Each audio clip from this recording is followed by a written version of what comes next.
दिग्गज देवताओं, तेजस्वी गंधर्वों के दर्शन करने का सौभाग्य प्राप्त हो रहा है मुझे। और इन सभी से भी उच्च स्थान पर स्थित देवों के देव हैं मेरी प्रिय पुत्री के भावी स्वामी महादेव। धन्य है मेरी पुत्री।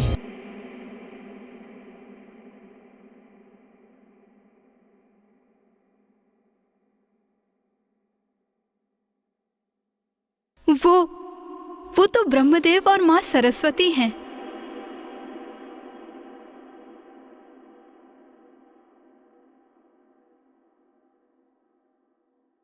महाराज, महारानी, वो देखिए।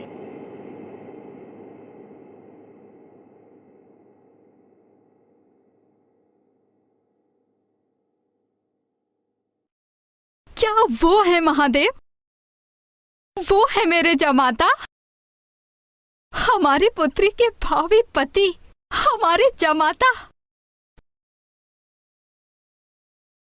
नारायण नारायण, ना ना ना ना ना, विष्णुदेव हैं। संसार के पालनहार श्री हरि नारायण स्वयं उपस्थित हो रहे हैं इस विवाह में। महारानी मैना, जब आपको नारायण का व्यक्तित्व इतना मोहक प्रतीत हो रहा है, तो जब आप महादेव को देखेंगी आप, तभी उनकी दिव्यता का आभास होगा आपको। महादेव के अनुपम शोभा का वर्णन तो मेरे शब्दों के परे है।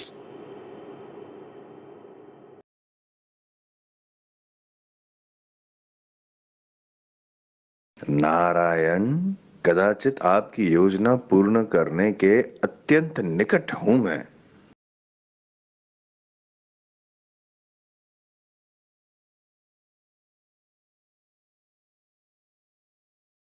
जिनके मित्र, सगे संबंधी इतने मनमोहक, आकर्षक और दिव्य व्यक्तित्व के हों, वे महादेव स्वयं कैसे दिखते होंगे, यही देखने के लिए मैं लालायित हो रही हूँ।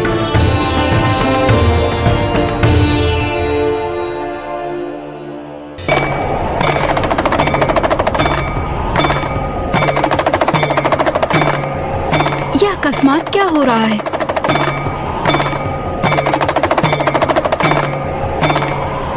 देव ऋषि नारद, ये महादेव के संग ये कौन है? अघोरी मलंग। गण, भूत, प्रेत आदि महादेव के प्रिय है।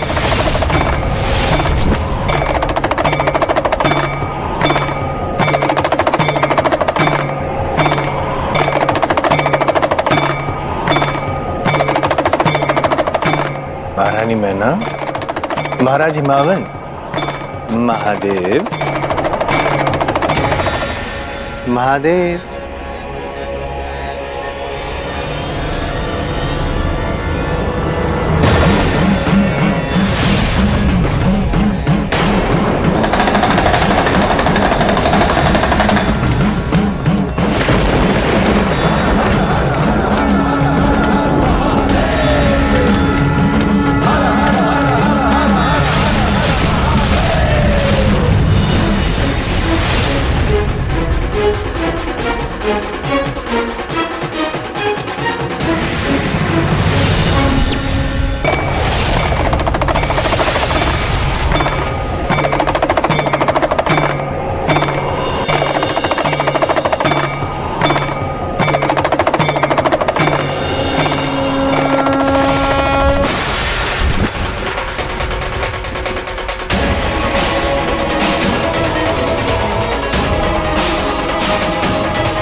वो महादेव जो देवी आदिशक्ति के वियोग में शांत और स्थिर हो गए थे, देखिए देवी पार्वती ने उन्हें पुनः जीवित कर दिया।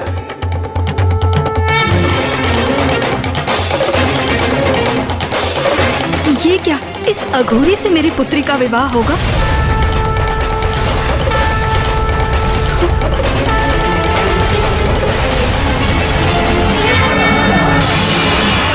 मैना,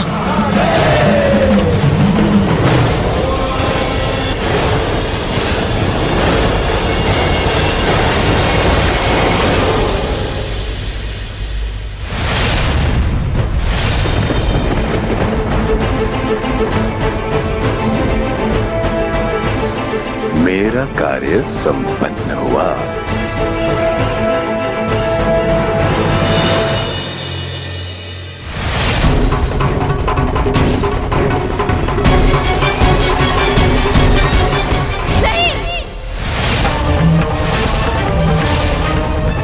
माँ,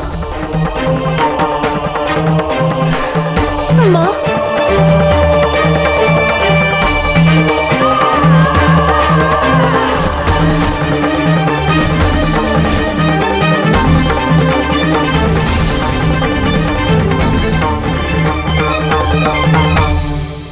पार्वती, क्या ये हैं वो जिनके लिए तुमने 3 सहस्र वर्षों तक कठोर तपस्या की?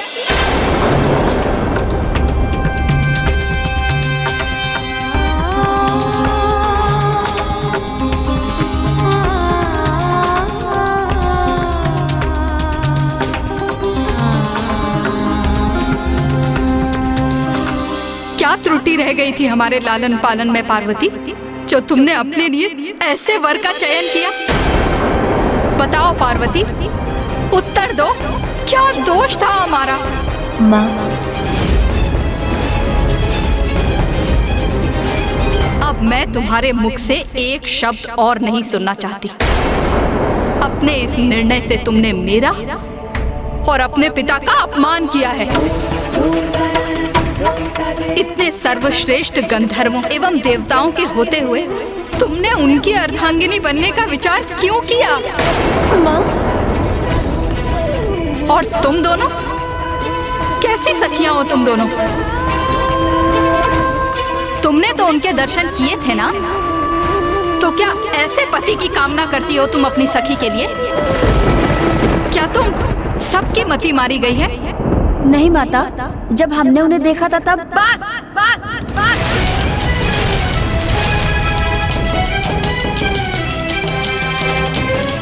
मेरे शब्द स्पष्ट सुन लो पार्वती।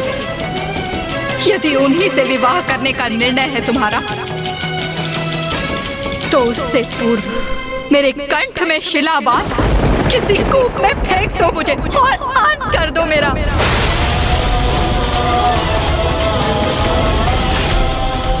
यदि विवाह मंडप में अब भी उन अघोरी के साथ बैठने की इच्छुक हो तो तुम्हें मेरी अर्थी पार करके जाना होगा पार्वती।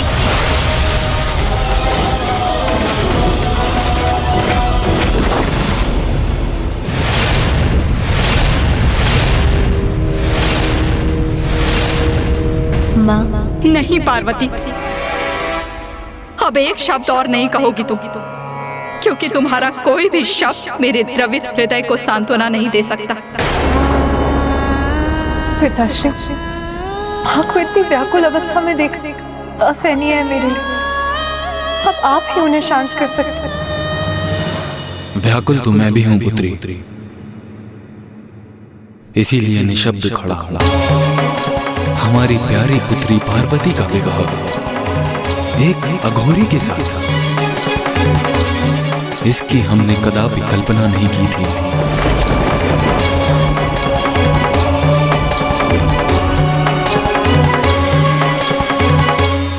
नारायण नारायण। प्रणाम। प्रणाम देवेश्वर।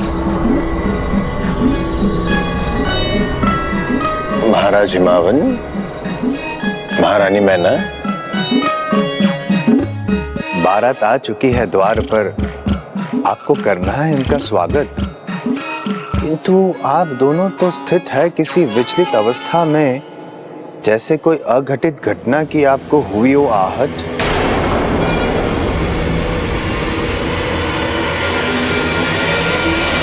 देव ऋषि नारद, कोई स्वागत नहीं होगा इस बारात का यहाँ। ये संदेश उन्हें दे दीजिए और साथ ही लौटने के लिए भी कह दीजिए।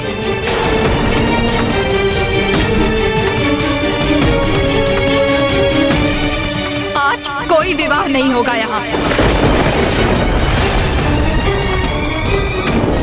विवाह नहीं होगा? महारानी, आपके ये शब्द है अनुचित, कर रहे हैं मुझे विचलित। बारात का हो चुका है आगमन और यही नियति है। महादेव और देवी पार्वती एक दूसरे का करे वरण। नहीं, कदापि नहीं देव ऋषि। वो अघोरी मेरी पुत्री पार्वती के योग्य नहीं है।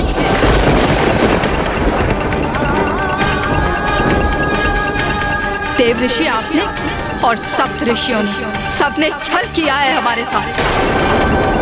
आप सभी को भली भांति ज्ञात था कि वो एक अघोरी हैं। फिर भी सप्त ऋषियों ने उनका प्रस्ताव लेकर यहाँ आने का दुस्साहस किया। और देव ऋषि आपने क्यों बढ़ावा दिया मेरी अपेक्षा को? क्यों भ्रमित किया मुझे? जबकि सत्य से तो आप भली भांति परिचित थे ना। आप मेरी बात तो सुनिए महाराज। नहीं देव ऋषि, अब मैं किसी के मुंह से कोई बात नहीं सुनूंगी। मुझे अपने हृदय और अपने नेत्रों के सिवाय किसी पर कोई विश्वास नहीं है। और मेरा निर्णय स्थिर है। इस बारात को यहाँ से लौटना ही होगा।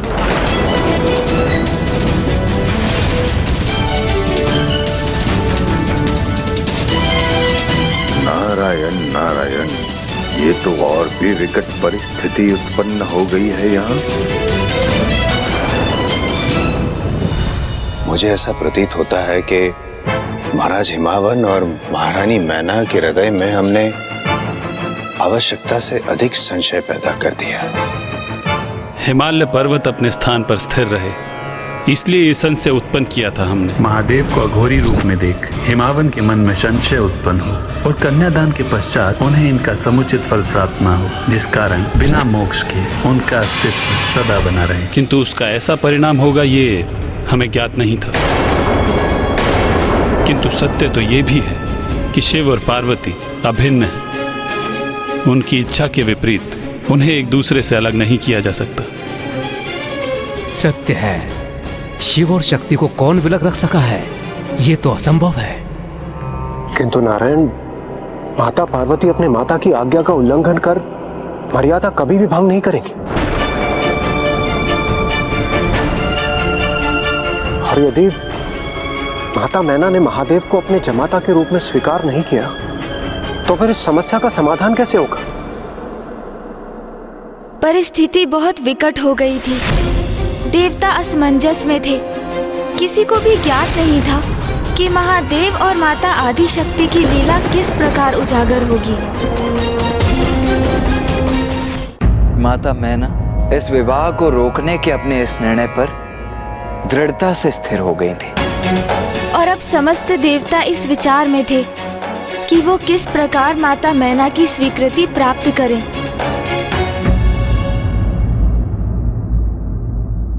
देवी मैना, समस्त देवता, ऋषि, मुनि सभी आपके द्वार पर पधारे। यहाँ तक कि स्वयं महादेव आपके द्वार पर पधारे और आपने उन सभी का अपमान कर दिया। सर्वथा अनुचित किया आपने। महाराज हिमावन की अर्धांगिनी होते हुए ये आपको शोभा नहीं देता। क्षमा करें नारायण, किंतु शोभा तो ये आपको भी नहीं देता कि आप यहाँ आकर एक माँ को विवश करें ताकि वो अपनी पुत्री का हाथ एक अघोरी के हाथ में दे दे। देवी मैना, मैं आपसे धृष्टता नहीं करना चाहती ब्रह्मदेव, इसलिए आप मुझसे कुछ भी कहने की चेष्टा ना करें। देवी मैना सुनो तो। विवश तो मैं हूँ ये समझने में नाथ कि ये कैसा षड्यंत्र है मेरी पुत्री के विरुद्ध। आप सभी को यहाँ देखकर ऐसा प्रतीत होता है जैसे आप मेरी पुत्री पार्वती की आहुति देना चाहते हैं। देवी मैना, देवी मैना।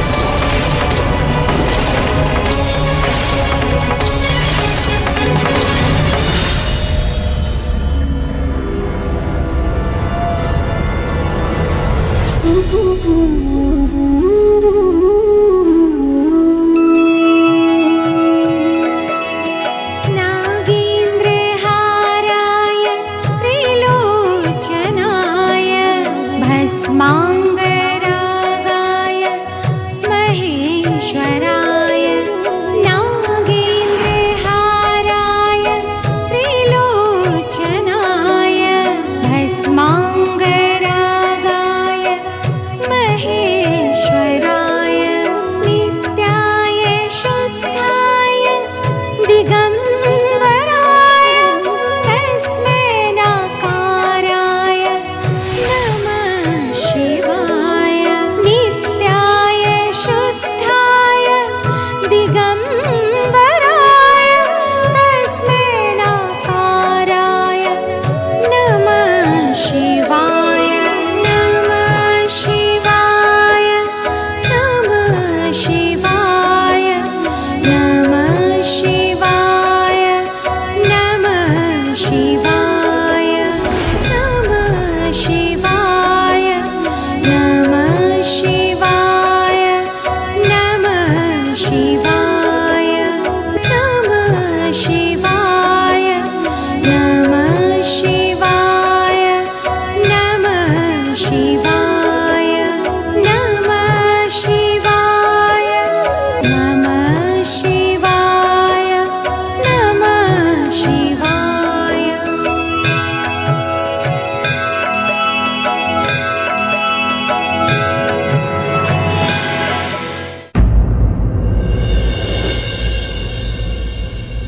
माँ, मैं आपकी पुत्री हूँ, तो ये स्वाभाविक है कि मैंने आपके भिन्न रूप देखे हैं। कभी आप मोम की तरह कोमल होती हैं, क्षण भर में पिघल जाती हैं। आपकी मुस्कुराहट से आपका संपूर्ण मुखमंडल दमक उठता है।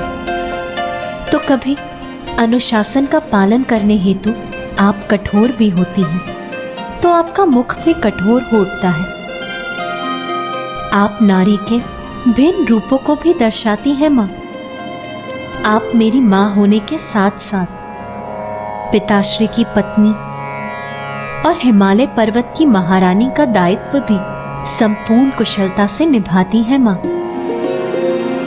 ये सभी आपके भिन्न स्वरूप हैं जो आपके दायित्व निर्धारित करते हैं माँ।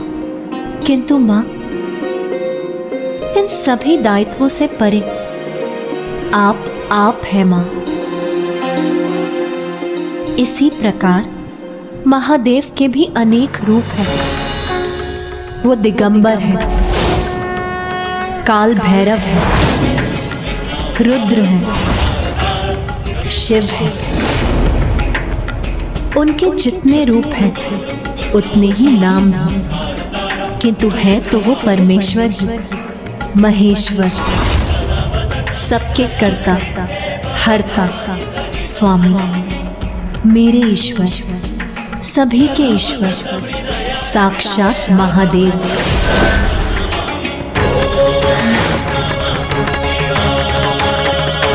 वो महादेव आपकी पुत्री के तप से प्रसन्न होकर हमारे द्वार पर उपस्थित है और समस्त देवी देवता मेरे और महादेव के विवाह के आनंद में आपके द्वार पर उत्सव मना रहे हैं। इससे बड़े सुख की बात भला और क्या हो सकती है माँ? मेरी नियति महादेव ही है। इसीलिए आप भी अपने मन से सभी शंकाओं को त्याग दीजिए माँ, और इस विवाह को होने की अनुमति दीजिए। ये आपकी पुत्री का अपनी माँ से निवेदन है माँ।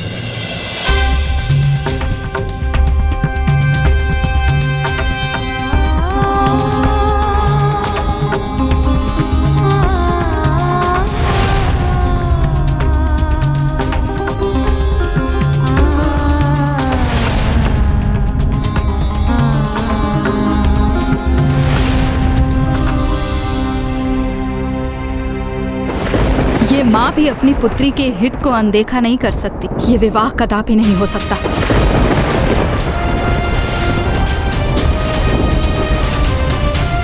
उस अघोरी को यहाँ से बारात लेकर वापस जाना होगा।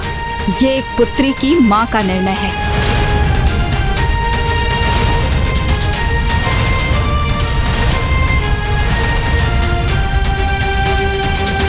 किंतु ब्राह्मण देवता, सब कुछ तो श्री हरि नारायण और नारद जी की योजना अनुसार ही हो रहा था। फिर भ्रांति कहाँ उत्पन्न हो गई? और महादेव को भी स्वयं के विवाह में अघोरी बनकर जाने की आवश्यकता ही क्या थी? योजना तो बस यही थी कि महादेव को अघोरी रूप में देख हिमावन जी शंका युक्त होकर माता का कन्यादान करें और उन्हें मोक्ष की प्राप्ति ना हो, जिससे कि वो सदा स्थित रहे। किंतु इन सब का परिणाम ये हुआ कि अब माता मैना ही पूर्ण रूप से इस विवाह के विरुद्ध हो गयी। तो फिर अब इस स्थिति में महादेव और माता पार्वती का विवाह किस प्रकार से संपन्न होने वाला था गणेश जी?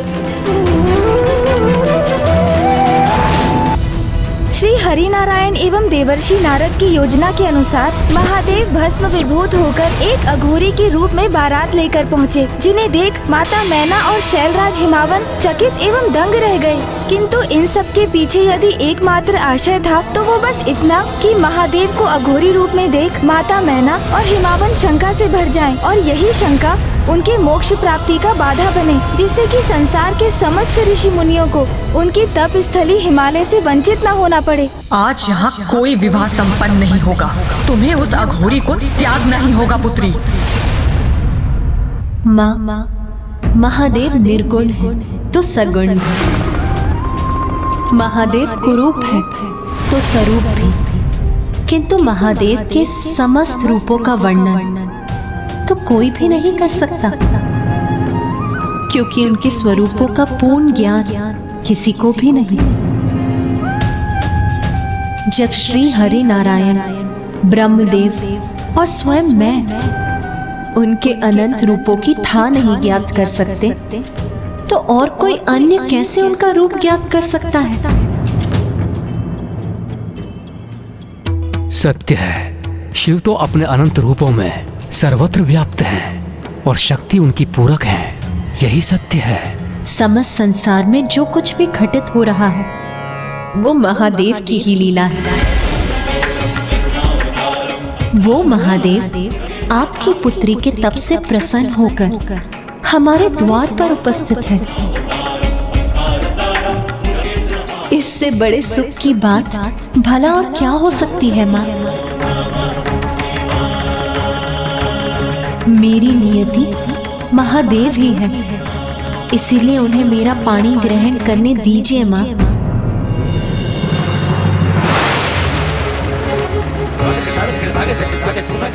हमारी पुत्री उचित कहती है मैना, जो सभी के स्वामी हैं, जिनकी लीला अपरंपार है, उनकी इच्छा में हम बाधा कैसे उत्पन्न कर सकते हैं?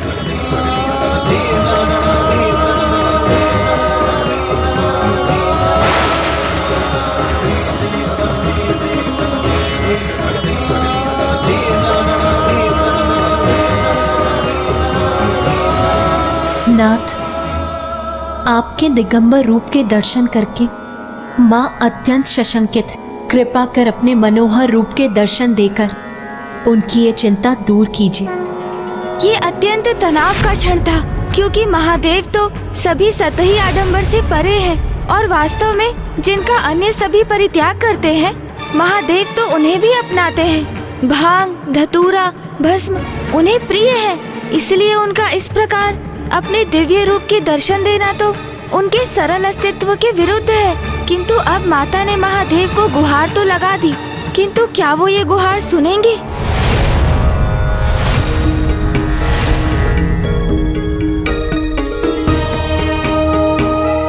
माँ, अब संकोच मत करिए और चलिए मेरे साथ। चलिए, किंतु कहाँ?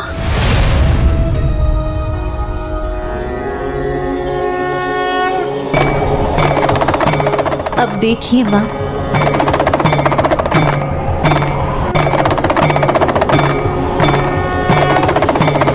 लगता है मैंने प्रभु को इतना भला बुरा जो कह दिया, इसलिए कदाचित वो यहाँ से लौट गए हैं।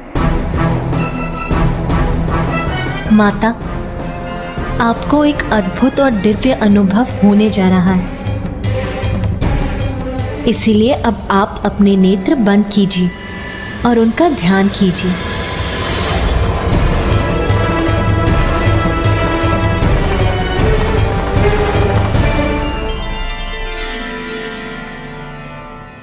महादेव प्रभु, मुझे अपने दर्शन देने की कृपा करें।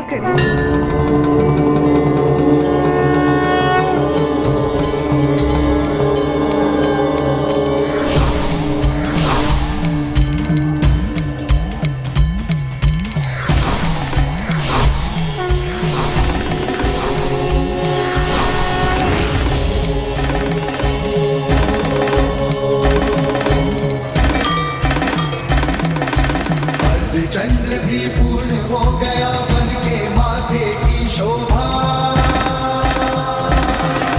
त्रिलोचन त्रिकाल की जग में लागे अलौकिक ये आभा, बंधन का विष पान किए और नीलकंठ कहलाए, जटा में धारण करके गंगा जल की प्यास बुझाए।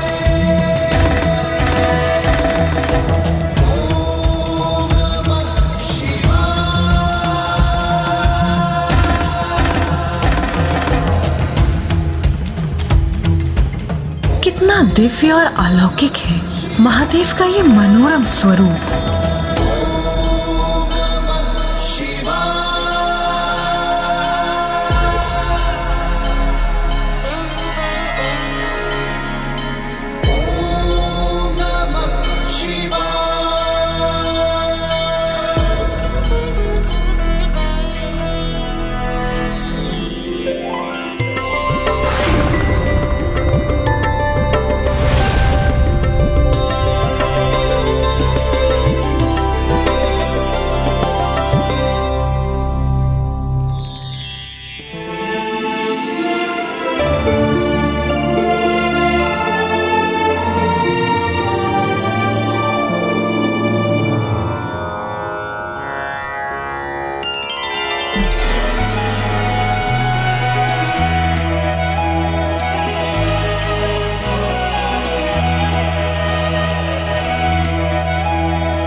से करने चली मिलाप, अनुपम ये संयोग अनोखा, होगा अब ये पुनर्मिलाप। व्याकुल ये हृदय और नैना, पार्वती शिव मिलेंगे आज। व्याकुल ये हृदय और नैना, पार्वती शिव मिलेंगे आज।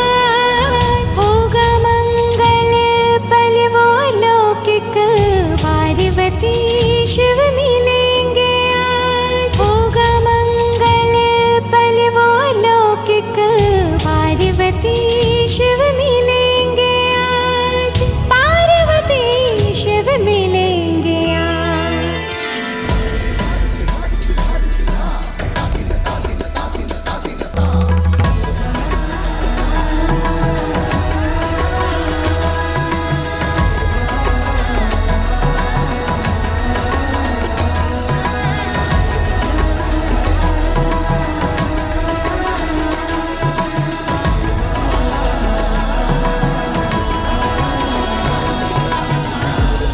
अंततः महादेव और माता पार्वती के विवाह का योग बन ही गया। तो अब तो सब कुशल था ना ब्राह्मण देवता?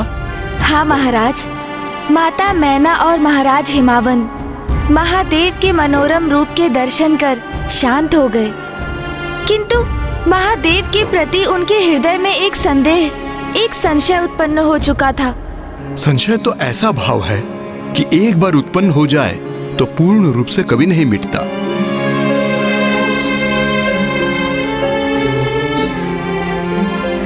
कन्यादान के लिए हाथ आगे बढ़ाइए।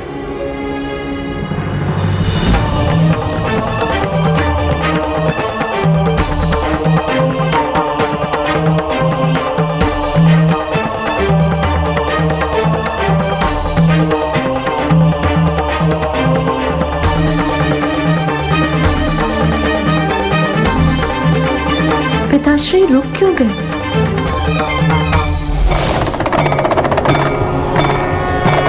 मुझे ज्ञात है महादेव ही पुत्री पार्वती की नियति हैं। किंतु मेरी पुत्री को उनके कौन से रूप के सानिध्य में रहना होगा? उस रूप में जिसमें उनका आगमन हुआ था, अन्यथा उस रूप में जो उन्होंने अभी धारण किया है।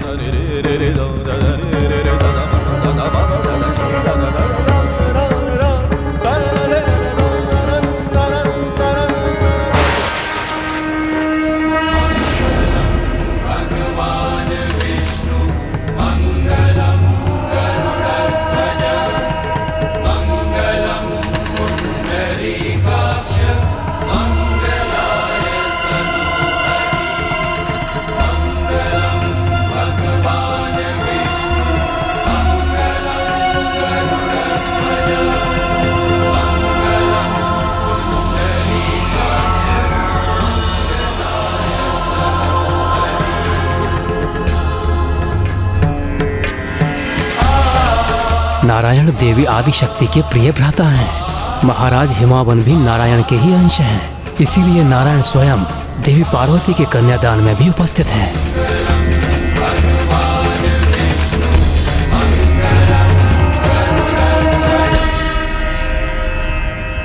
सुख दुःखानि सर्वाणि त्वया सह विभज्यते। यत्र त्वं वहं तत्र प्रथमतः ब्रवीमि। कुटुम्ब रक्षकार्यास्तामि अबालपुत्रहदिदम्। अस्मि नास्ति च सन्तुष्टा द्वितीयसा गृहीतम्। भक्तिरता नित्यं सदैव प्रियभाषिणी। भविष्यामि पतिश्चैव तृतीयसा ब्रवीतम्। आर्ते आर्ता भविष्योमि सुखदुःखा विभागिनी। तवाज्ञा पालयाम्यामि कन्या भूर्यपदे।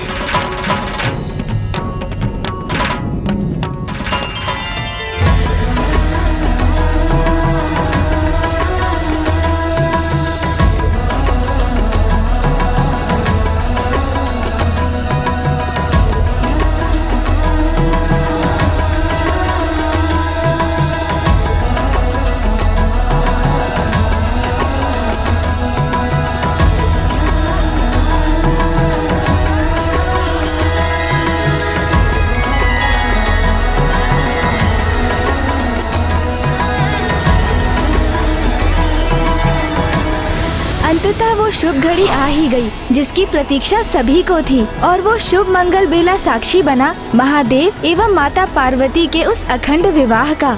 किंतु सत्य तो ये भी था कि महाराज हिमावन ने शंका युक्त होकर पुत्री पार्वती का कन्यादान किया था, जिसके फल स्वरूप उन्हें मोक्ष की प्राप्ति नहीं हुई और वे सदा के लिए धरा पर ही रह गए।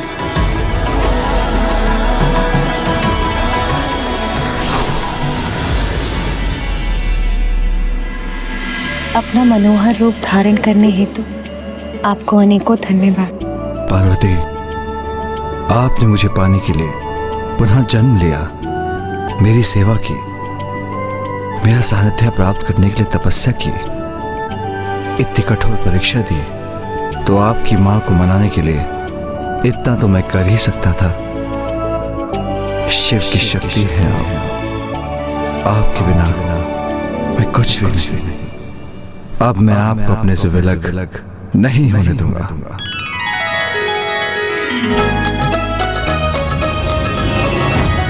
ब्राह्मण देवता, आपके माध्यम से माता पार्वती और महादेव की शुभ विवाह की कथा सुन हम कृतार्थ हुए। माता ब्रह्मचारिणी के जीवन का सार इस सीख में निहित है कि जिनका मन जीवन के कठिनतम संघर्ष में भी अपने लक्ष्य से नहीं भटकता, उन्हें सफलता अवश्य प्राप्त होती है। और माता ब्रह्मचारिणी की पूजा करने वाले भक्त जीवन के सभी सुख भोगते हुए मोक्ष प्राप्त करते हैं। माता ब्रह्मचारिणी का जीवन इसका भी द्योतक है कि वो कन्या जो अपने मन को पवित्र रख अपने जीवन में पूजा, व्रत एवं तपस्या को अंगीकार करती है, उसे एक ऐसे गुणी पति की प्राप्ति होती है जो उसके लिए सर्वथा योग्य होता है, जैसे माता पार्वती को महादेव प्राप्त हुए। किंतु इसमें तो सौभाग्य दोनों का ही था। जहाँ एक ओर माता पार्वती को महादेव प्राप्त हुए, महादेव को भी तो माता आदिशक्ति का साथ प्राप्त हुआ।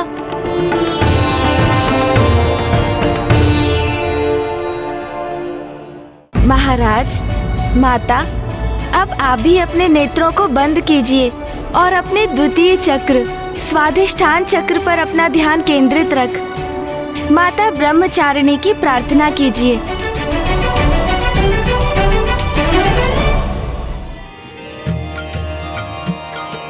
दधाना कर पद्माभ्यां क्षमाला कमण्डलू देवी प्रसीदतु मयि ब्रह्मचारिण्यनुतं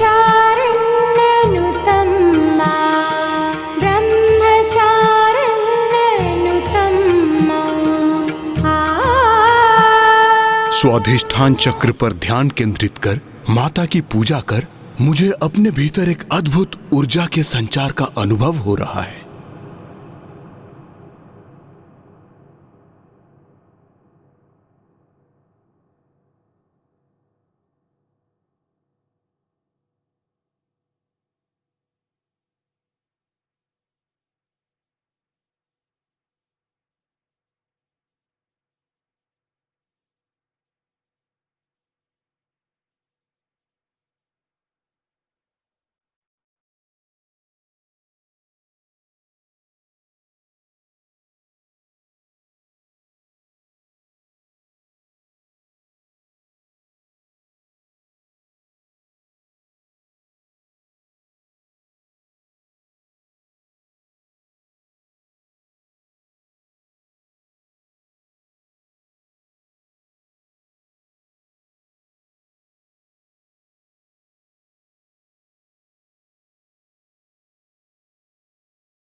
कमल और कर में कमंडल माता ब्रह्मचारिणी, शिव को प्रसन्न किया अम्बे ने, धर के रूप तपस्विनी है माँ, धर के रूप। अब हम माता के तृतीय स्वरूप की कथा कल सुनेंगे। तृतीय दिवस? क्या हुआ माता सरला? कल तृतीय दिवस है ब्राह्मण देवता। आपने मेरे स्वामी को लेकर 10 दिवस उपरांत उनके भाग्य की भविष्यवाणी की थी। तो आपके मन में संशय उत्पन्न हो ही गया देवी सरला। मैंने आपसे कहा था ना, मुझे कुछ नहीं होगा। माता सरला, आप विचलित मत होइए। बस आप माता आदि शक्ति के सभी स्वरूपों की कथा पर अपना ध्यान केंद्रित रख। इन नवरात्रि के दिवसों में एकाग्रचित हो, बस उन्हीं की पूजा कीजिए। ब्राह्मण देवता, मैं माता के तृतीय स्वरूप की कथा सुनने के लिए अति उत्सुक हूँ। और हम आपको ये कथा सुनाने के लिए तत्पर हैं, क्योंकि आपको तो ज्ञात भी नहीं, किंतु पिताजी को काशी से दूर करने के आपके निर्णय के परिणाम का आपको आभास हो, इस पर बहुतों की आस टिकी है। महाराज देवोदास, माता के प्रत्येक दिवस की कथा के उपरांत जैसे जैसे आपकी कुंडलिनी का एक एक चक्र जागृत होता जाएगा, पिताश्री को काशी से दूर रखने की अपनी भूल का आभास आपको स्वतः ही हो जाएगा। और साथ ही आपको ये भी समझ आएगा कि क्यों आपके जीवन में अब मात्र 9 दिवस ही शेष रह गए हैं।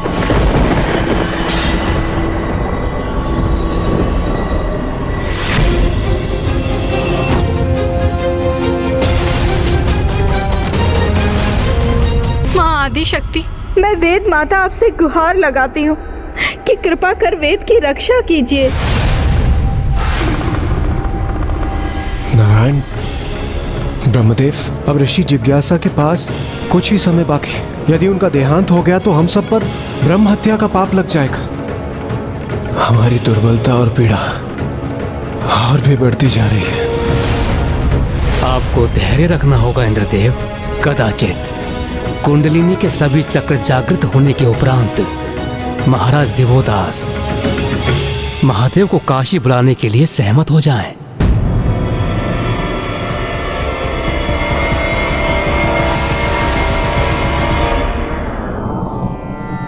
ब्राह्मण देवता, हम माता आदि शक्ति के तृतीय स्वरूप की कथा सुनने के लिए अति आतुर हैं। माता आदि शक्ति की तृतीय स्वरूप है माता चंद्रघंटा। माता चंद्रघंटा।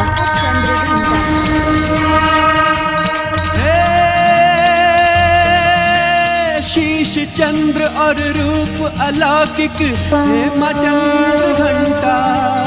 घंटे की नाद से पाप विनाशे हरती सारी विपदा है माँ, हरती सारी विपदा है माँ।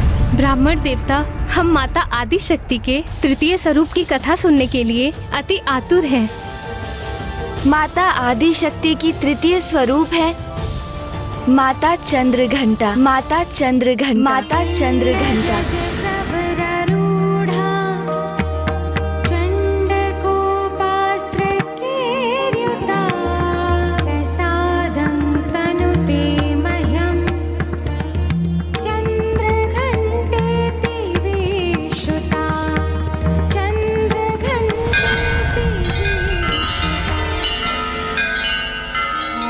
नवरात्रि के तृतीय दिवस अर्थात आज के दिवस माता चंद्रघंटा की पूजा होती है। और आज के दिवस साधक का मन मणिपूरक चक्र अर्थात तृतीय चक्र में स्थित होता है। चंद्रघंटा, कितना अनोखा नाम है माता के इस स्वरूप का।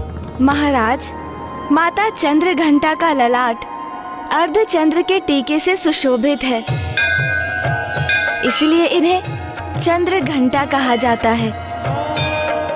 इनका अति सुंदर स्वर्णिम वर्ण है और इनके अनेक हाथ भांति भांति के अस्त्र शस्त्र से सुसज्जित हैं।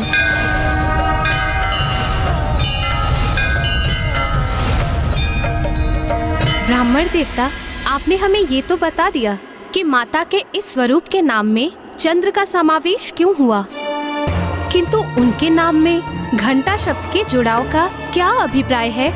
इस प्रश्न का उत्तर देने हेतु मुझे आपको माता चंद्रघंटा स्वरूप के उजागर होने की कथा सुनानी होगी। ब्राह्मण देवता, कृपया करके ये कथा सुनाइए। माता पार्वती और महादेव का विवाह संपन्न हुआ और विधि विधान के अनुसार माता पार्वती की अपने मायके से विदाई हुई।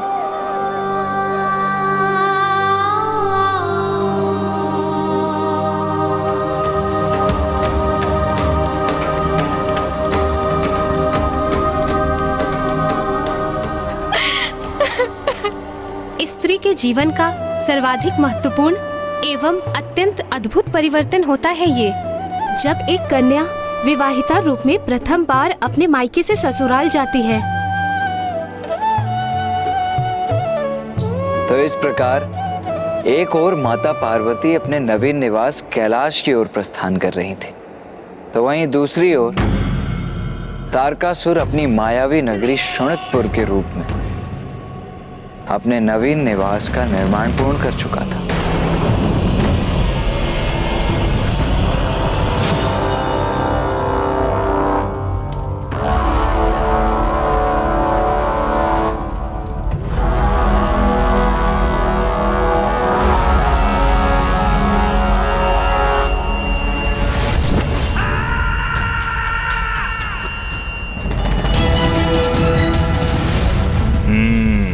उचित है, श्रेष्ठतम है मेरा ये मायावी नगर और मेरा ये भवन, जिसकी माया किसी को भी भ्रमित कर सकती है।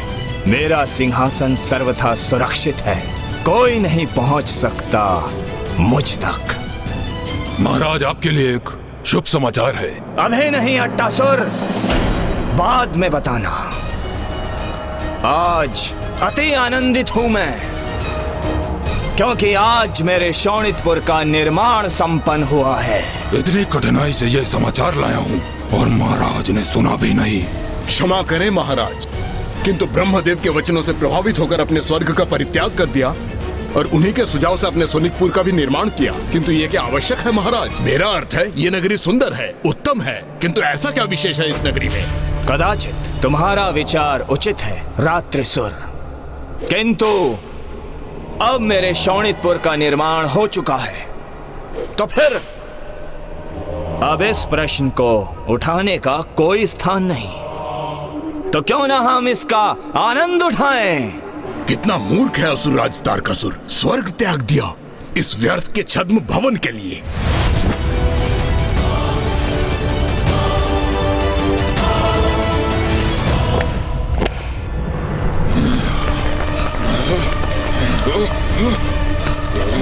अरे ये क्या हुआ? ये कैसी ध्वनि है और ये भूकंप कैसा?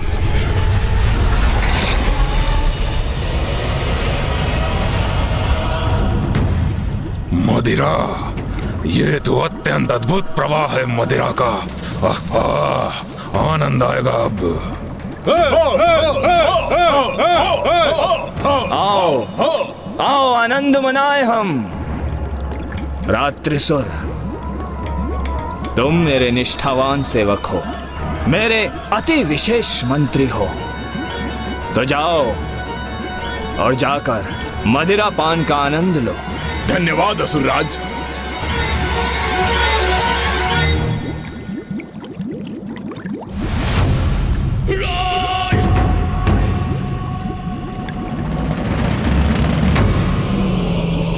एक और तारकासुर अपने नवीन निवास शोणितपुर के निर्माण की प्रसन्नता में डूबा था, तो वहीं दूसरी ओर माता पार्वती महादेव के संग उनके निवास कैलाश पहुंची, जहां अब उनके समक्ष चकित कर देने वाला दृश्य था। देवी पार्वती, अपने दाहिने पांव से कलश को झुकाकर अपने नवीन आवास में प्रवेश कीजिए।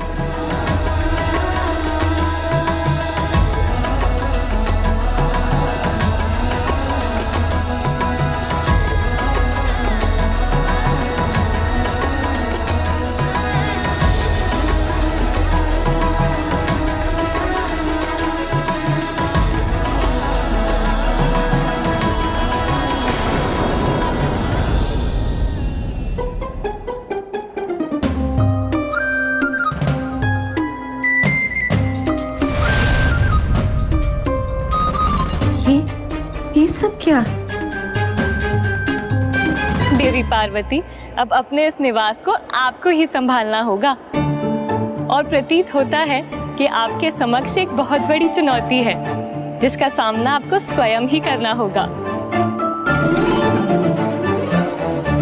अब आप मुझे आज्ञा दीजिए।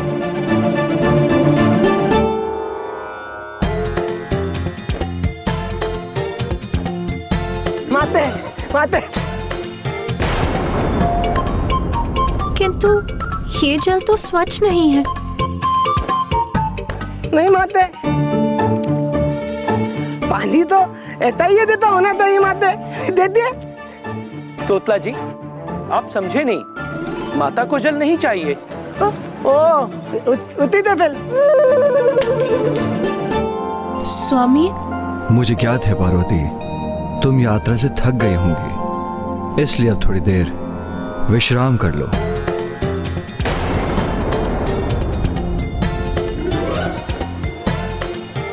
विश्राम करो? किंतु कहाँ? माते आइए, मैं आपको भवन दिखा देता हूँ, आइए ना। माता, तोतला जी का आशय है कि वो आपको संपूर्ण भवन दिखाना चाहते हैं। आइए। अब देखने को और शेष रह क्या गया है? देख क्या रहे हो रात्रिसुर, पियो उसे।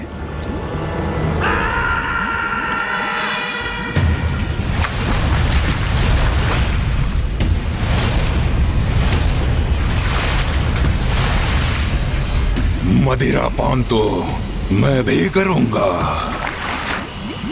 रुको अट्टासुर, अपनी बारी की प्रतीक्षा करो।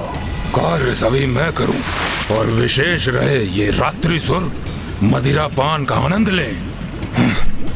महाराज मुझे एक तुच्छ सेवक के समान ही समझते हैं जो बस प्रतीक्षा ही करे अपनी बारी की।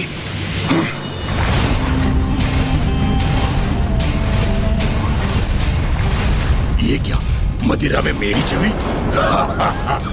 जल में प्रतिबिंब देखा सुना था, किंतु मदिरा में प्रतिबिंब प्रथम बार देखा है।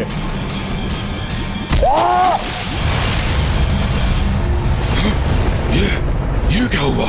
ये तो मदिरा में समाहित हो गया।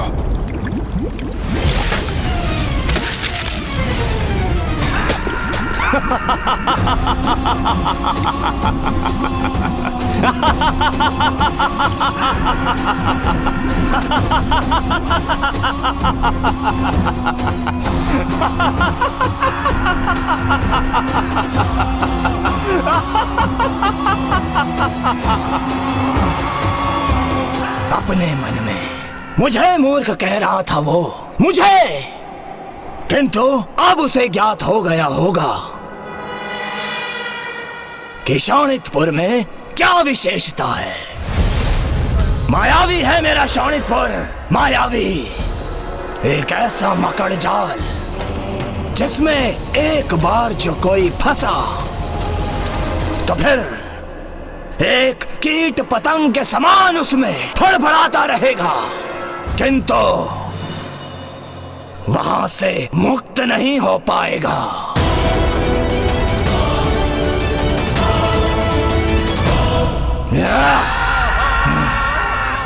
अट्टासुर, क्या समाचार देने वाले थे तुम मुझे?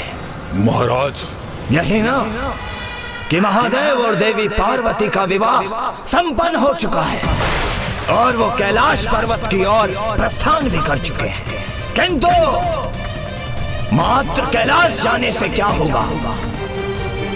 अरे पुत्र तो प्राप्त नहीं हुआ है ना, और वो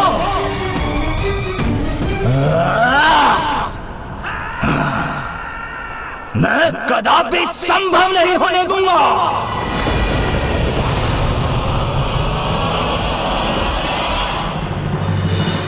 तो क्या तारकासुर के पास महादेव और माता पार्वती के विवाह का समाचार पूर्व से ही था?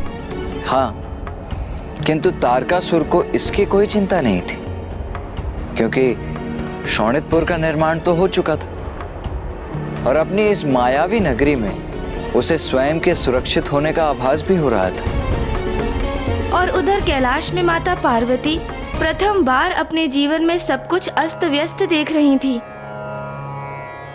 आइए माते, आइए। माते ये देखिए, ये अपना तुंदल लतोई दल।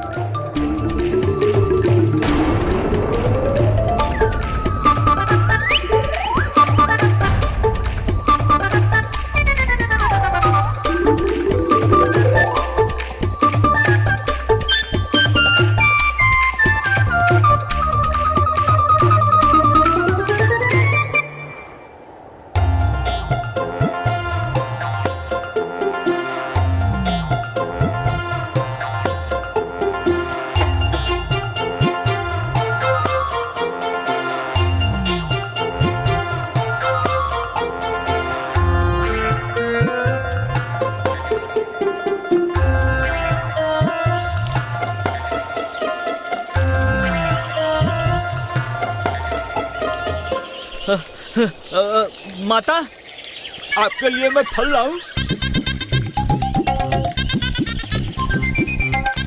तेता लदा माते।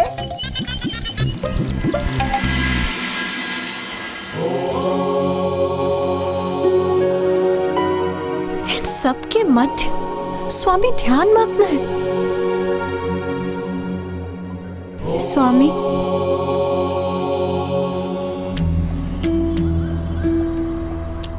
क्या हुआ उमा? स्वामी, हमारा भवन, हमारे भवन की अवस्था। क्या हुआ हमारे भवन को? मेरा अर्थ है, ये सभी ऐसा क्यों है यहाँ? यहाँ कुछ भी सुव्यवस्थित नहीं, सभी कुछ अस्त व्यस्त है। इतनी धूल एकत्रित है यहाँ, और रसोई गृह में पात्र भी छिन्न भिन्न और इतना मैला है वहाँ। ऐसा प्रतीत हो रहा है कि कितने समय से उसे किसी ने बुहारा तक नहीं। और रसोई घर में भोजन नहीं है, स्वच्छ जल नहीं है और सभी का वो तो अपनी इच्छा अनुसार जहाँ तहाँ निद्रा में लीन। तो ये है आपकी चिंता का कारण? हाँ स्वामी। प्रिय, बाहर से मलिन प्रतीत होने वाला भीतर अपार सुंदरता को जन्म दे सकता है। कमल पुष्प भी कीचड़ में ही फलता फूलता है और खिलकर अपनी सुंदरता बिखेरता है। मैं तो व्यवस्था अव्यवस्था की विचार और आभास दोनों से ऊपर हूँ। किंतु यदि आपकी चिंता यह है कि आप विश्राम कहाँ करेंगी? विश्राम, निद्रा, उसका तो विचार भी नहीं है मेरे मन में। आपने मेरी चिंता ध्यान से नहीं सुनी स्वामी। पार्वती, मैं तो यहाँ इस वृक्ष के नीचे ही वास करता हूँ, किंतु मैं आपकी चिंता अवश्य समझ सकता हूँ और उसका निवारण करने हेतु मैं अभी नंदी को आदेश देता हूँ कि वो आपके लिए एक विशेष कक्ष का निर्माण करे। और अब आप भी इन व्यर्थ के विचारों को त्यागिए उमा, और मेरे साथ यहाँ बैठकर ध्यान करने का प्रयास करिए, क्योंकि ध्यान करने से सभी चिंताएं स्वतः मिट जाती हैं। नहीं स्वामी, आपका ध्यान अत्यंत महत्वपूर्ण है, किंतु जो मैं कह रही हूँ वो भी अत्यंत महत्वपूर्ण है। और नंदी जी जो कर सकते हैं वो मुझे ज्ञात हो चुका है और मैं ये भी समझ चुकी हूँ। अब जो कुछ भी करना है मुझे स्वयं ही करना है।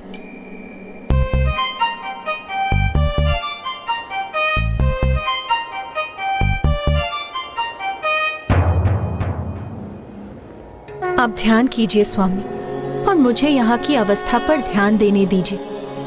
यहाँ अब सब कुछ मुझे ही उचित करना होगा।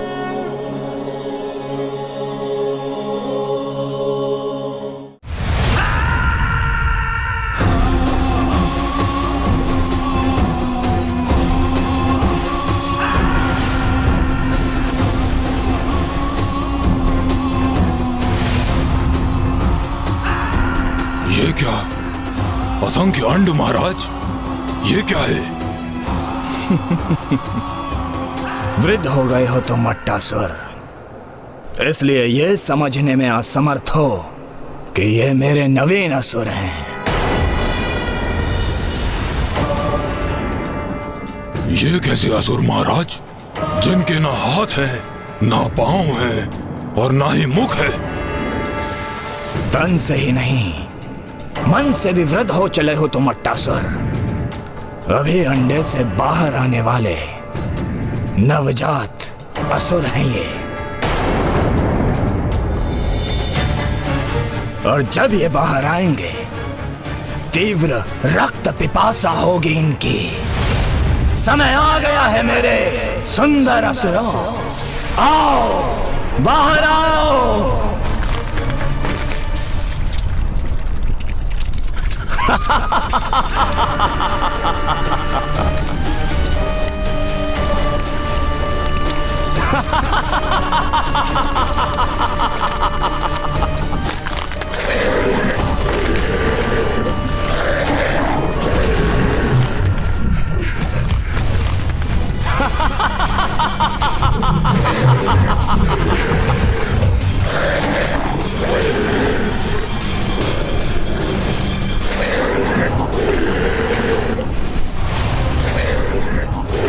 देखो, मेरे नवीन स्वामी भक्त असुर हैं ये।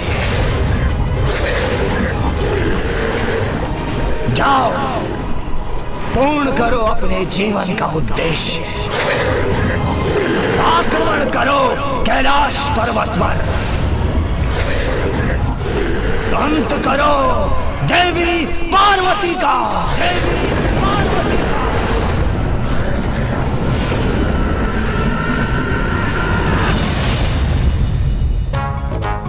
क्या स्वादिष्ट खाने के स्वप्न आ रहे हैं। अरे, स्वप्न में भी तुम्हारे स्वभाव की तुच्छता नहीं गई। स्वप्न भी देखा तो मात्र इसी का। अच्छा, तो निद्रा में भी इन्हें भोजन के ही स्वप्न आ रहे हैं। अरे वाह, इतना स्वादिष्ट भोजन।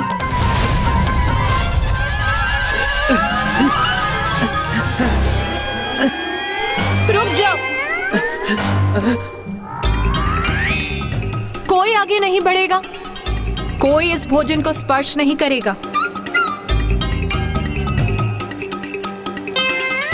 क्या हुआ माता?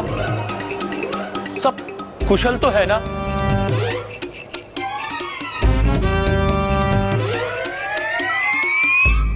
माता ये मिष्ठान, ये पकवान आपने स्वयं तैयार किए?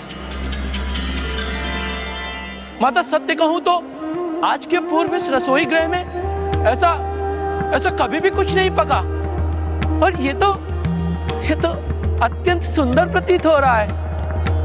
माता, हमें बहुत भूख लगी है, ते हम ये भोजन ताले? हाँ हाँ, अवश्य करो। रुको,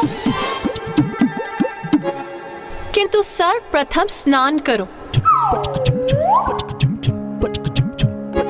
उसके बाद इस संपूर्ण स्थान को बुहारो। फिर हम सभी एक स्वच्छ स्थान पर शिवलिंग की स्थापना करेंगे। फिर प्रभु की पूजा के बाद सर्वप्रथम महादेव के भोजन प्राप्त करने के बाद मैं तुम सभी को भोग प्रदान करूंगी। जो आज्ञा माता।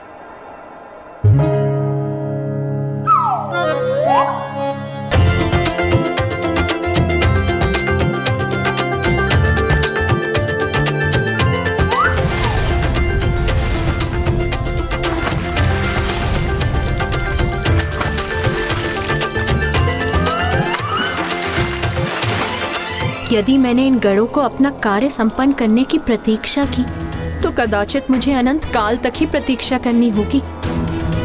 मैं पूजा की तैयारी आरंभ करती हूँ। माता ये लीजिए पूजा की सामग्री। एक ओर माता कैलाश की अवस्था में सुधार ला रही थी, तो दूसरी ओर तारकासुर के नवजात असुर माता को क्षति पहुंचाने हेतु कैलाश की ओर बढ़ रहे थे। यह अखंड ज्योत कैलाश को सदा प्रकाशित करती रहे।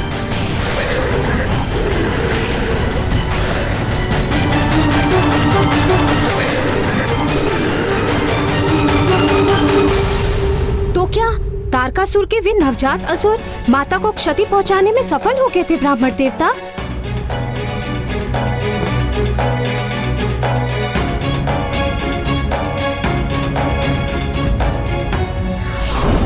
माता चंद्रघंटा का विवाह माता पार्वती के रूप में महादेव से होने के पश्चात वे अपने नवीन निवास कैलाश तो पहुंच गईं, किंतु वहां चारों ओर सब कुछ अस्त व्यस्त देखने के पश्चात उन्होंने तत्काल गणों को सब कुछ पुनः सुव्यवस्थित करने के कार्य में लगा दिया और माता स्वयं शिवलिंग की पूजा स्थापना करने में जुट गईं।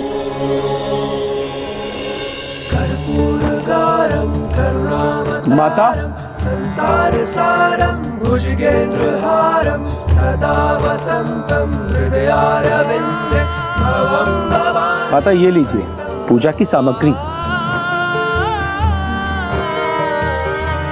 एक ओर माता कैलाश की अवस्था में सुधार ला रही थीं, तो दूसरी ओर तारकासुर के नवजात असुर माता को क्षति पहुंचाने हेतु कैलाश की ओर बढ़ रहे थे। ओम नमः शिवाय, ओम नमः शिवाय। यह अखंड ज्योत कैलाश को सदा प्रकाशित करती रहे और मेरे निवास से अंधकार और बुरी शक्तियों को सदा दूर रखे।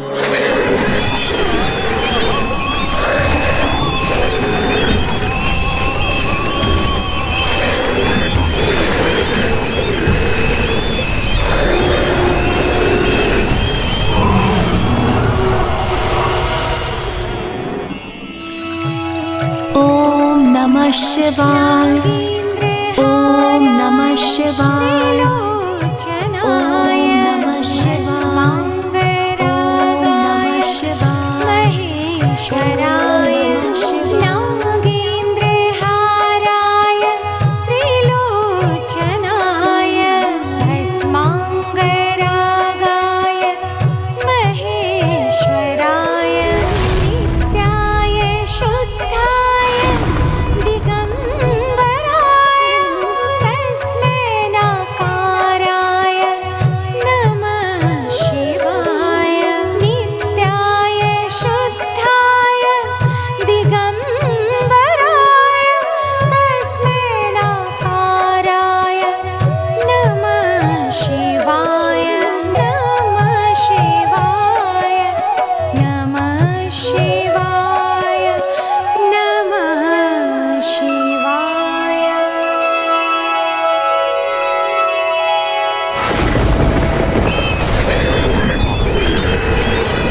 जिस भी गृह में सद्गृहिणी प्रातः और सायंकाल नियमित रूप से घंटा बजाकर ध्वनि उत्पन्न करती है, उस गृह से सभी प्रकार की बुरी शक्तियां दूर रहती हैं। यही माता ने भी किया। उन्होंने फिर घंटे की ध्वनि से कैलाश में अब तक व्याप्त समस्त नकारात्मक ऊर्जाओं को दूर किया। और इसलिए माता के तृतीय स्वरूप का नाम है माता चंद्र घंटा। माता चंद्र घंटा नारी की उपस्थिति की महत्व की प्रतीक है, जिससे भवन मात्र भवन न रहकर गृह बनता है। और माता के कैलाश आने के पूर्व महादेव एक तपस्वी का जीवन व्यतीत कर रहे थे। माता ने ही उन्हें वन गृहस्थ आश्रम की ओर अग्रसर किया, जिसके अनुरूप उनके निवास और उनके जीवन को व्यवस्थित किया और कैलाश को अखंड ज्योति से प्रकाशित किया। इतनी तपस्या के उपरांत माता को महादेव का साथ प्राप्त हुआ था, किंतु वास्तव में तो उनके तप का सुफल तो माता के रूप में महादेव को ही प्राप्त हुआ था। अब माता के जीवन का तृतीय चरण आरंभ हो चुका था। माता का ये रूप परम शांतिदायक और कल्याणकारी है। इनका ध्यान हमें लोक और परलोक दोनों में ही सुख सद्गति प्रदान करता है। देवी चंद्र घंटा की आराधना से साधक में वीरता निर्भयता के साथ साथ सौम्यता और विनम्रता का भी विकास होता है। माता चंद्र घंटा का ध्यान करने से साधक का तृतीय चक्र अर्थात मणिपूरक चक्र जागृत होता है।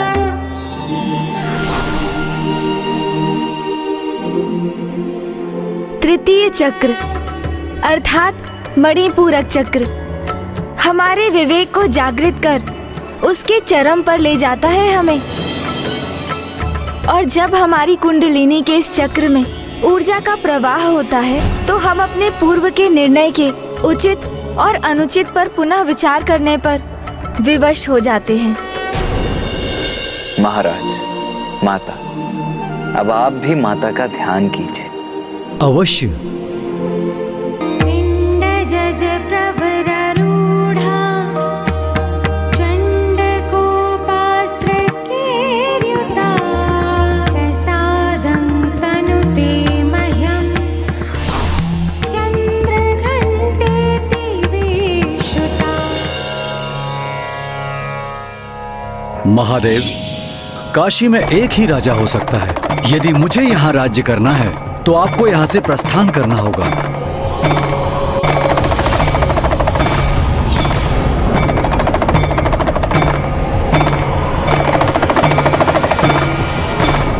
क्या हुआ महाराज? आप कुशल तो हैं?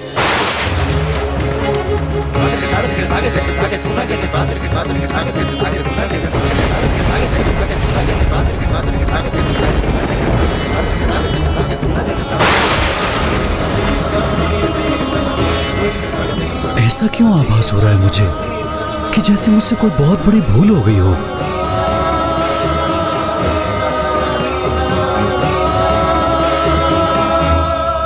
अब हम माता की आरती करेंगे।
शीश चंद्र और रूप अलौकिक हे माँ चंद्र घंटा। घंटे की नाद से पाप विनाशे हरती सारी विपदा है माँ, हरती सारी विपदा है माँ, हरती सारी विपदा।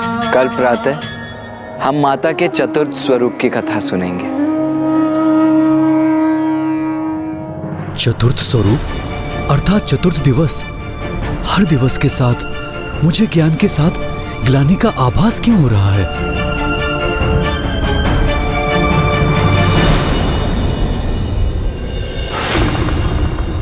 ब्रह्मदेव, ये मेरी कल्पना मात्र है अथवा महाराज देवदास के मन में कोई संशय उत्पन्न हुआ जिसके कारण वो तनाव में आ गए? नहीं देवराजेंद्र, ये मात्र आपकी कल्पना नहीं है। जैसे जैसे महाराज दिव्यदास के चक्र जागृत हो रहे हैं और वो देवी पार्वती और महादेव के भिन्न भिन्न कथाओं का श्रवण कर रहे हैं, उनके भीतर जागरूकता का प्रवाह हो रहा है। ये जितना शीघ्र हो उतना ही उचित है। मुझे तो मात्र यही आशा है कि जब तक उन्हें सत्य का, अपने कृत्य के परिणाम का पूर्ण बोध हो, सृष्टि के लिए अधिक विलंब ना हो चुका हो।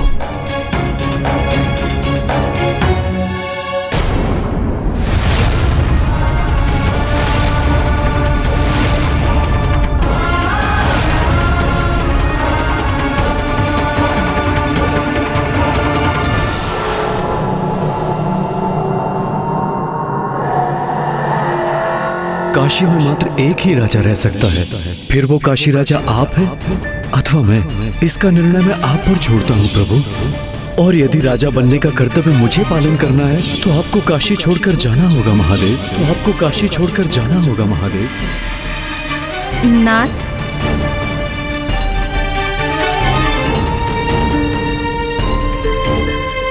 नाथ, मैं पूजा के समय से देख रही हूँ आप बहुत तनावग्रस्त प्रतीत हो रहे हैं। सब कुशल तो है ना? मैं तो माता के अगले स्वरूप की कथा श्रवण करने की प्रतीक्षा कर रही हूँ। आपको तो ज्ञात ही है, इतने अनेक प्रकार से मैं भी माता की यात्रा में स्वयं की यात्रा ही देख रही हूँ।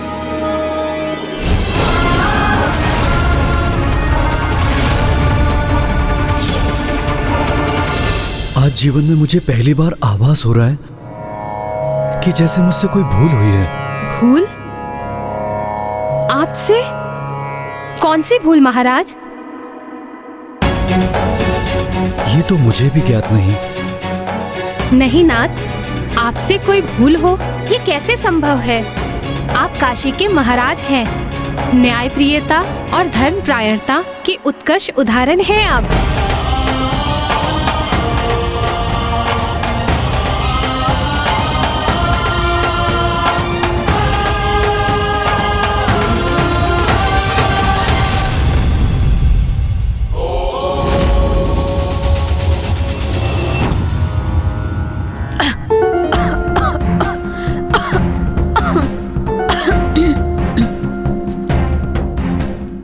माता आदिशक्ति, मुझे शक्ति दीजिए कि मैं यहाँ बंदी रहने की अपार पीड़ा सह सकूं।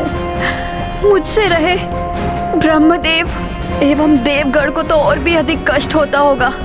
मुझे इतना बल दीजिए माता कि आपके आशीर्वाद से यहाँ से मुक्त होने तक मैं यहाँ स्थिरता से रह सकूं। वाह वाह!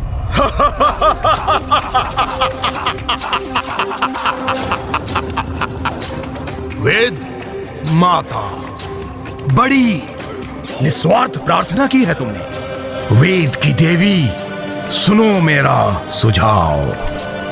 देवताओं की चिंता छोड़ो और अपनी चिंता करो, क्योंकि तुम्हें मुक्त कराने यहां कोई नहीं आएगा। ना वो देवता और ना ही तुम्हारी आदि शक्ति माता। मुझे विश्वास है माता पर, इसलिए मुझे अपनी कोई चिंता नहीं। किंतु तुम अवश्य अपनी चिंता करो दुर्गमासुर। तुम्हारे पास जो समय है उसका सदुपयोग करो, क्योंकि तुम्हारा अंत निश्चित है। क्योंकि यदि माता यहाँ नहीं पहुंची तो अवश्य उसके पीछे कोई बड़ा कारण है। माता तुम्हारा विनाश करने अवश्य यहाँ पहुंचेंगी, तब तुम्हें क्षणिक अवकाश भी प्राप्त नहीं होगा।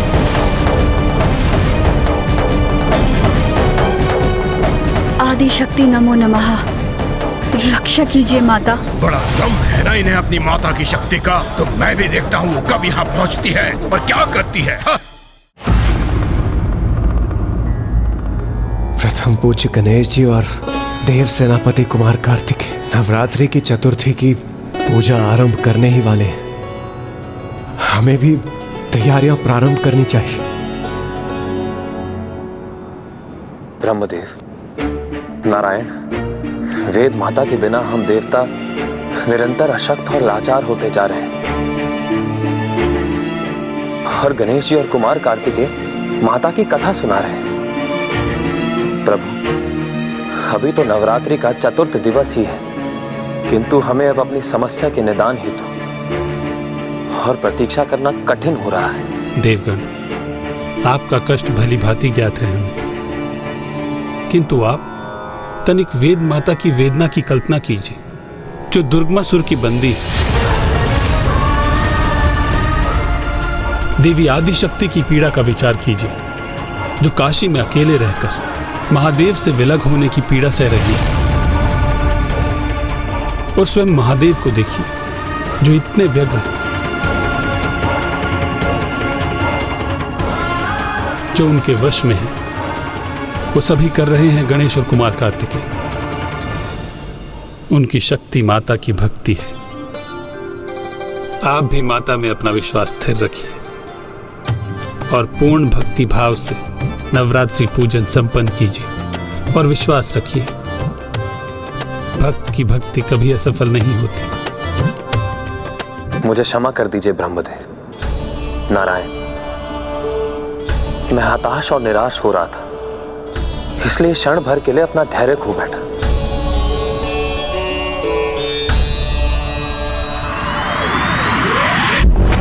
आज नवरात्रि का चतुर्थ दिवस है। माता कुष्मांडा माता की चतुर्थ स्वरूप हैं, जिनकी पूजा हम आज करेंगे। ब्रह्मांड का जन्म माता कुष्मांडा की मंद मुस्कान से ही हुआ था। माता की मंद मुस्कान से? हाँ माता, ये उस समय की बात है जब चहुं दिशाओं में मात्र अंधकार ही व्याप्त था। सृष्टि का कहीं कोई चिन्ह मात्र भी नहीं था।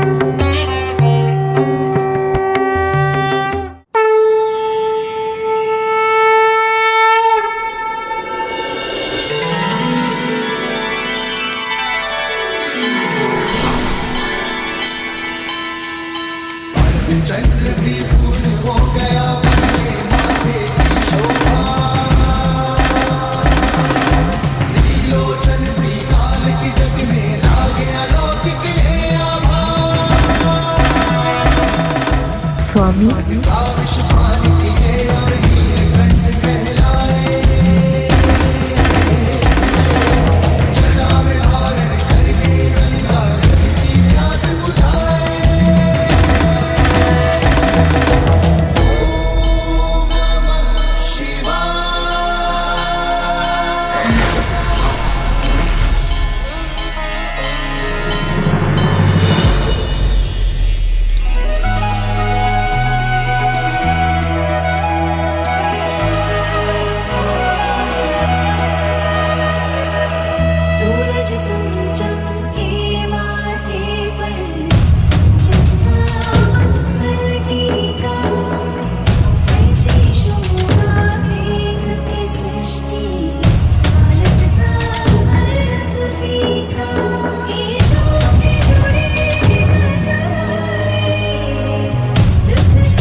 स्त्री प्रतीक है एक सुखी संपन्न परिवार का, और माता के लिए परिवार तो पूरी सृष्टि थी।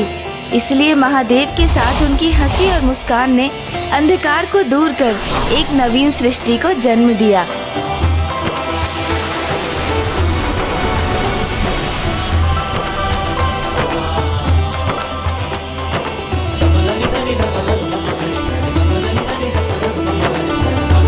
अद्भुत।